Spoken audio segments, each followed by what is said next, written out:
নমস্কাৰ প্ৰিয় দৰ্শক আপোনালোকে চাই আছে আপোনালোকৰ প্ৰিয় চেনেল ৰিপৰ্টাৰ লাইভ অসম আৰু ষ্টুডিঅ'ত মই সুদক্ষিণা। আজি ভাদ মাহৰ প্ৰথমটি দিন আৰু আজিৰ এই দিনটোতে গোলাঘাটৰ ঐতিহ্যমণ্ডিত শ্ৰী শ্ৰী আঠখেলীয়া নামঘৰত উপস্থিত হৈ মন্ত্ৰী অজন্তা নেওগ, অতুল বৰা, কেশৱ মহন্ত, কামাখ্যা প্ৰসাদ তাছা আৰু বিশ্বজিৎ ফুকন। হৰিনামৰ ধ্বনিৰে মুখৰিত গোলাঘাটৰ ঐতিহ্যমণ্ডিত শ্ৰী শ্ৰী আঠখেলীয়া নামঘৰ প্ৰাংগণ।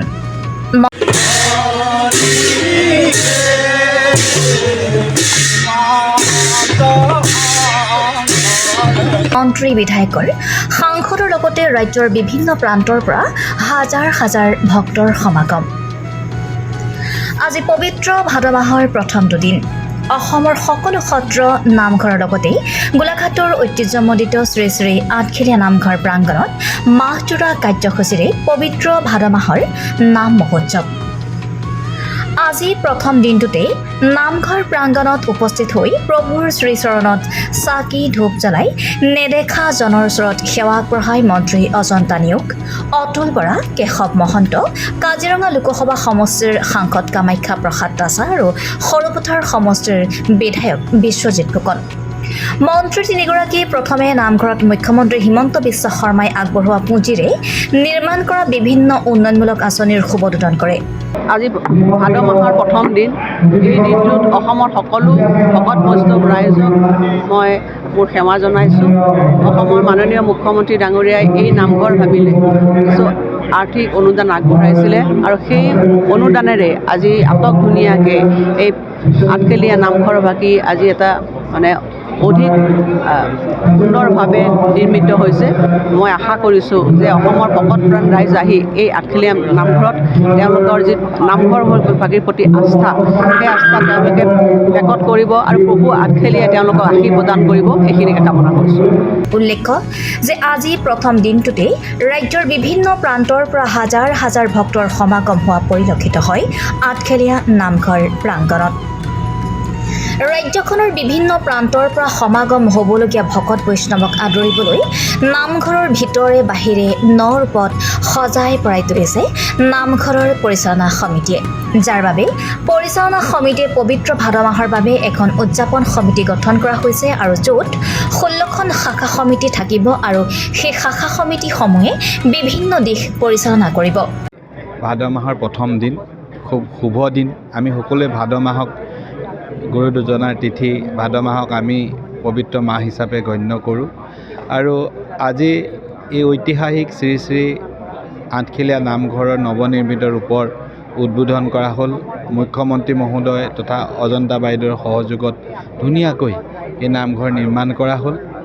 আজি আমি ইয়াত সকলোৱে আহি বিশ্ববাসীৰ, দেশবাসী তথা অসমৰ সৰ্বাংগীন বিকাশ আৰু মংগলৰ কাৰণে, শান্তি সম্প্ৰীতিৰ কাৰণে আমি প্ৰাৰ্থনা কৰিছোঁ। আশা কৰিছোঁ মহাপ্ৰভুৱে সকলোৰে মংগল কৰিব আৰু মই অসমবাসীক পবিত্ৰ ভাদ মাহৰ শুভকামনা জনাইছোঁ।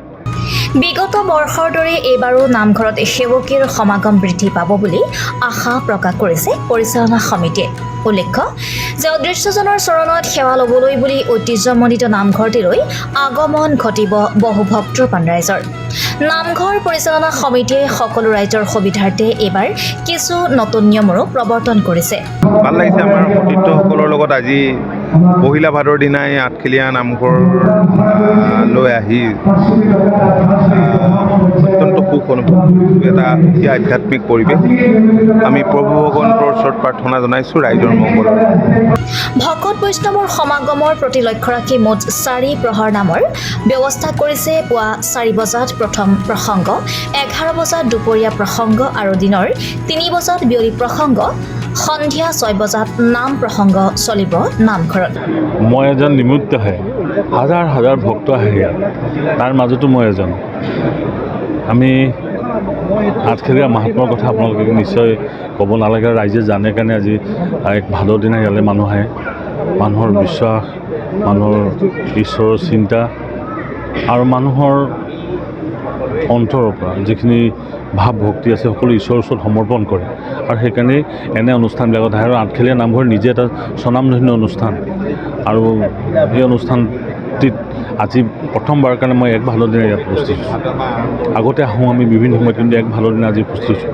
ৰাইজৰ ভক্তি, ৰাইজৰ মৰম চেনেহ দেখি আচৰিতভাৱে মই আপ্লুত হৈছোঁ। আৰু ইয়াৰ পৰিচালনা সমিতি লগতে স্থানীয় বিধায়িকা উজনা নেওগ ডাঙৰীয়ানী তেখেতসকলৰ যিটো আপ্যায়ন সেইটো ভাবিব লগা।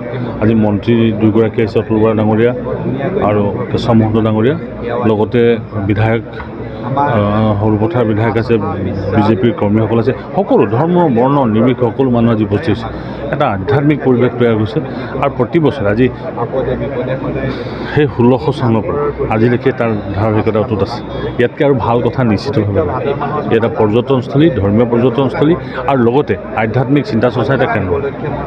ইয়াৰ উপৰিও নিশা 10 বজালৈকে নামঘৰৰ দুৱাৰ খোলা থাকিব বুলি জানিবলৈ দিয়ে পৰিচালনা সমিতিৰ বিষয়ববীয়া। গোলাঘাটৰ পৰা চন্দন কৰ্মকাৰী কোট, ৰিপৰ্টাৰ লাইভ অসম। নমস্কাৰ। আচলতে আমাৰ সদৌ আঁঠুগুৰি খেলুৱৈ ৰাইজৰ উদ্যোগত পৰম্পৰা নীতি শিৰোগত কৰি পবিত্ৰ ভাদ মাহৰ উদ্দেশ্যে আমি মাহজোৰা কাৰ্যসূচীৰে নাম মহোৎসৱ ভাগ পালন কৰি আহিছোঁ। আৰু এইবছৰ আমি পালন কৰিবলৈ বিভিন্ন কৰ্মপন্থা আমি হাতত লৈছোঁ। প্ৰায় 16খন শাখা কমিটি গঠন কৰি কামখিনি আমি হাতত দিছোঁ। প্ৰশাসনৰ দিশৰ ফালৰ পৰাও সকলোৱে আমাক সহায় সহযোগ আগবঢ়াইছে। আশা কৰিছোঁ নিৰ্বিঘ্নে নিৰাপদে আমি এই পবিত্ৰ ভাদ মাহটো পাৰ কৰিব পাৰিম। তাৰ কাৰণে ভগৱন্তই আমাক দয়া কৰক আৰু সদৌ ৰাইজৰ আমাৰ প্ৰতি আশীষ কৰক। আমাৰ ইয়াত নাম আচলতে প্ৰকৃতিৰ 14 প্ৰসংগৰ আৰ্হি। পুৱা ভাদ মাহৰ পুৱাৰ প্ৰসংগটো পুৱাৰ ভতিমা ভাগ 4 বজাৰ পৰা 4:30 বজাৰ ভিতৰত হয় আৰু প্ৰসংগ ভাগ 5টা বজাত হয়। প্ৰথম প্ৰসংগ, দ্বিতীয় প্ৰসংগটো 11 বজাত হয় আৰু তৃতীয় প্ৰসংগটো 2:30 বজাত হয়। 2:30 বজাত প্ৰসংগ কৰি ভক্তসকলক আমি জা জল খুৱাই বিদায় দি পঠাওঁ আৰু ৰাতি সন্ধ্যা 6 বজাত শেষৰটো প্ৰসংগ হয়। এই 4টা প্ৰসংগৰ 14 প্ৰসংগৰ আৰ্হিৰে আমি এই মাহটো পৰিচালনা কৰিবলৈ সাজু হৈছোঁ। আমাৰ এতিয়া বৰ্তমান যোৱা বছৰৰ পৰা এইটো ব্যৱস্থা হাতত লোৱা হ'ল। সেৱকীসকলৰ অনুৰোধ ক্ৰমে আমি ৰাতি 10 বজালৈকে নামঘৰ খোলা ৰাখিম। সেৱকীত অবিৰতভাৱে আহি থাকিব পাৰিব, তাৰ কাৰণে কোনো সন্দেহ নাই। 10 বজাত আহিলেও প্ৰসাদ পাব। Reporter live Assam. নিৰ্ভীক